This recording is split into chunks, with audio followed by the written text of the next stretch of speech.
Pak Suwana, sesuai dengan janji kita kemarin ya Pak ya, kita akan berbincang-bincang sebentar ya Pak ya. Baik Pak, silakan sesuai janji kita kemarin, Pak Obang akan berdiskusi dengan saya terkait coaching dengan menggunakan akun Twitter nanti Pak. Ya Pak. Pak akan melakukan coaching dengan coachnya itu Pak Amin dan saya akan menjadi pengamat atau observernya. Ya, baik Pak. Nanti kita akan memakai 4 kriteria yaitu kurang baik, cukup baik, baik dan sangat baik. Lalu kompetensi coaching apa yang ingin Bapak kembangkan?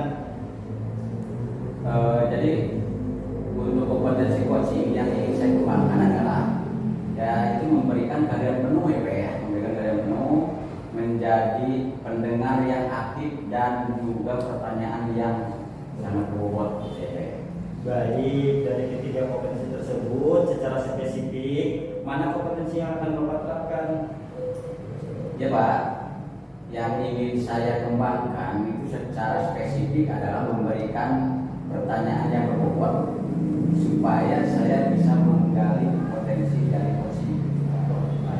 Luar biasa Pak Obang ya. Semuanya telah saya catat, berarti untuk mengetahui Bapak mencapai apa yang diharapkan dalam pengembangan kompetensi coaching, kapan akan kira-kira dilaksanakan percakapannya Pak? Kebetulan hari ini saya sudah janjian Pak dengan coaching, jadi insya Allah hari ini lah Pak. Oh, kalau begitu baik Pak, nanti saya akan menyampaikan ketercapaian Bapak dalam melaksanakan coaching. Baik Pak, terima kasih Pak. Ya.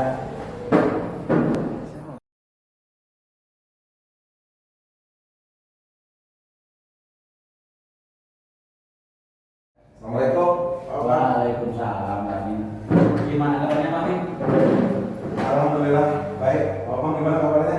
Alhamdulillah Pak Min sehat ya. Baik Pak Min, gini Pak Min ya. Sesuai dengan janji kita kemarin ya, kita akan bincang-bincang sebentar ya Pak ya. Ya. Jadi apa yang akan kita diskusikan hari ini Pak? Jadi ini Pak Bang ya, sebelumnya saya ucapkan terima kasih sudah menyiapkan waktunya untuk kita berdiskusi hari ini.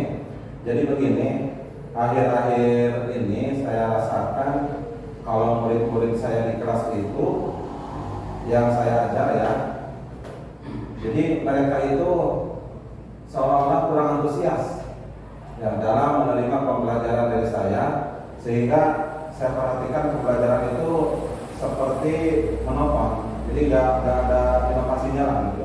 Oh, jadi begitu ya Pak ya.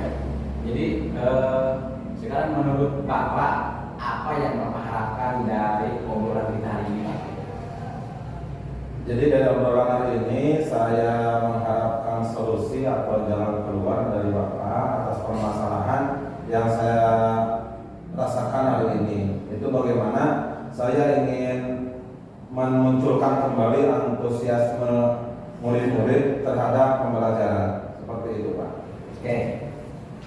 Sekarang menurut Bapak ya, hal apa saja yang membuat murid-murid Bapak itu kurang antusias dalam pembelajaran bersama Bapak di kelas? Kalau saya ingat kembali Pak, jadi begini, kalau yang menyebabkan murid-murid saya kurang antusiasme adalah yang pertama, saya mengakui bahwa pembelajaran yang saya lakukan sepertinya sedikit monoton, sehingga itu membosankan bagi murid-murid. Kemudian juga saya kadang-kadang terlalu dominan dalam memberikan pembelajaran, seolah-olah ketika mengajar saya hanya menggunakan metode ceramah atau bercerita di depan murid-murid, sehingga tidak terjadi komunikasi dua arah. Ya, kemudian yang kedua juga saya terkadang tidak memberikan kesempatan yang lebih luas kepada murid-murid dalam pembelajaran, baik itu dalam memberikan pendapat ataupun juga dalam menjawab pertanyaan, sehingga dalam proses pembelajaran hanya berjalan komunikasi satu arah seperti itu. Itu ya Pak ya. Nah Pak, sekarang ini apa saja yang dapat membuat murid Bapak antusias dalam pembelajaran yang Bapak laksanakan di kelas? Jadi sepertinya kalau saya lihat murid-murid yang saya ajar itu mereka mengidamkan atau menginginkan pembelajaran yang menyenangkan, yang lebih menarik dan tidak membosankan, seperti itu. Oke, baru sependapat dengan apa yang tadi Bapak sampaikan ya. Lalu sekarang menurut Bapak apa saja yang bisa membuat murid-murid Bapak itu senang dan juga tidak membosankan dalam pembelajaran Bapak itu? Menurut saya gini, jadi pembelajaran yang menyenangkan itu yang pertama, pembelajaran harus berpusat pada murid. Jadi murid-murid itu harus menjadi tidak hanya sebagai objek, tapi juga mereka harus menjadi subjek ya dalam proses pembelajaran. Kemudian ketika itu kita wujudkan, maka insya Allah anak-anak itu atau murid-murid akan lebih aktif dalam pembelajaran. Di samping itu juga kita harus memberikan ice breaking atau sedikit game lah atau permainan, sehingga pembelajaran itu bisa lebih menarik, kemudian juga anak bisa lebih antusias dalam pembelajaran. Wah, mantap sekali Bu Pak ya. Ya kalau boleh tahu ya Pak ya, Bapak menggunakan sumber belajar apa saja sih Pak kelas? Jadi memang saya akui lah Pak ya, sampai saat ini saya belum bisa mengembangkan sumber ajar yang lebih luas. Jadi hari ini saya hanya menggunakan sumber belajar yang ada, kayak buku di perpustakaan, ya, tanpa mencari akses informasi yang lain untuk bahan pembelajaran anak-anak. Oh, gitu ya Pak ya. Apakah mungkin ada sumber belajar yang lain gitu Pak ya, yang menggunakan itu? Ya sebetulnya banyak sih Pak ya. Harusnya kalau kita sebagai guru akan lebih kreatif, karena di masa saat ini, di zaman ini, sebetulnya kalau kita mau lebih kreatif banyak sumber-sumber belajar lain selain dari buku. Kita bisa mengambil pembelajaran dari YouTube, kemudian juga dari medsos, atau bisa juga artikel, ya, atau kita juga bisa menggunakan aplikasi-aplikasi atau platform-platform pembelajaran yang hari ini sedang tren, ya, seperti Quizzes, misalkan atau Wordwall, atau juga Canva, TikTok juga bisa mungkin ya. IG juga bisa seperti itu. Nah, oke, betul sekali ya Pak ya. Saya yakin sekali bila Bapak bisa menggunakan berbagai macam sumber ya, itu pasti akan membuat murid-murid itu senang dalam pembelajaran Bapak gitu ya. Dan sekarang apa rencana Bapak untuk menyelesaikan masalah ini? Setelah kita diskusi hari ini, rencana yang akan saya lakukan, yang pertama saya akan merancang pembelajaran yang menyenangkan. Ya, karena itu pembelajaran harus diawali dengan sebuah rancangan atau modul belajar yang lebih menyenangkan dengan menggunakan sumber belajar yang lebih bervariatif seperti video dari YouTube, kemudian IG, TikTok, ataupun juga aplikasi-aplikasi lainnya. Kemudian yang kedua, saya akan memberikan tugas sesuai dengan minat dan bakat murid.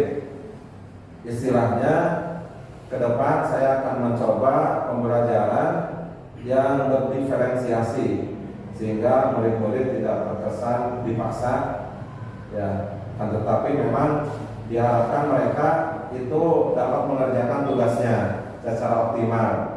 Misalkan disesuaikan dengan minat murid-murid, ada yang mungkin mereka lebih minat bikin video, ataupun juga mereka lebih minat bikin gambar, ataupun mereka lebih minat bikin tulisan ataupun cerita gitu. Wah, sangat bagus sekali ya Pak ya.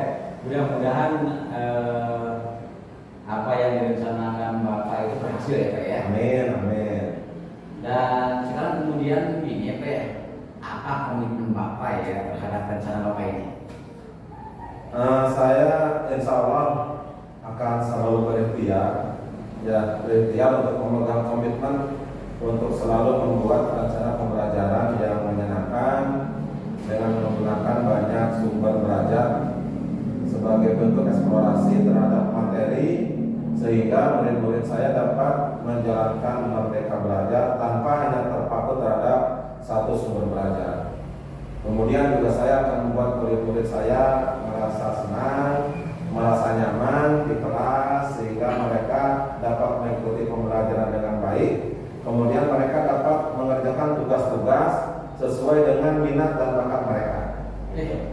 Pokoknya mantap sekali lah ya, mantap sekali itu Pak ya. Dan saya sangat mendukung komitmen Bapak itu ya. Mudah-mudahan semuanya berjalan lancar dan sesuai dengan harapan ya Pak ya. Amin ya Allah ya Rabbal Alamin. Bapak Obang, terima kasih atas waktunya ya untuk kita berdiskusi hari ini. Mudah-mudahan kita senantiasa bisa menjadi guru yang dirindukan oleh murid-murid, sehingga kita bisa memberikan yang terbaik untuk murid-murid kita. Ya, Amin ya Allah ya Rabbal Alamin. Ya, terima kasih Pak. Ya, Pak. Saya permisi dulu Pak ya. Ya. Assalamualaikum.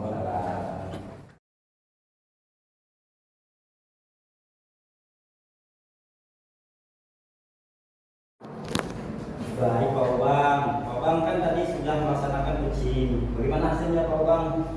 Alhamdulillah ya Pak ya, hasilnya sangat baik, sangat memuaskan ya Pak ya. Dan coach saya sudah menemukan solusi atas masalah beliau sendiri Pak ya. Alhamdulillah. Baik Bapak, kita langsung saja ya bahas analisa pencapaian kompetensi yang sudah Bapak Obang sampaikan di awal ya. Baik Pak.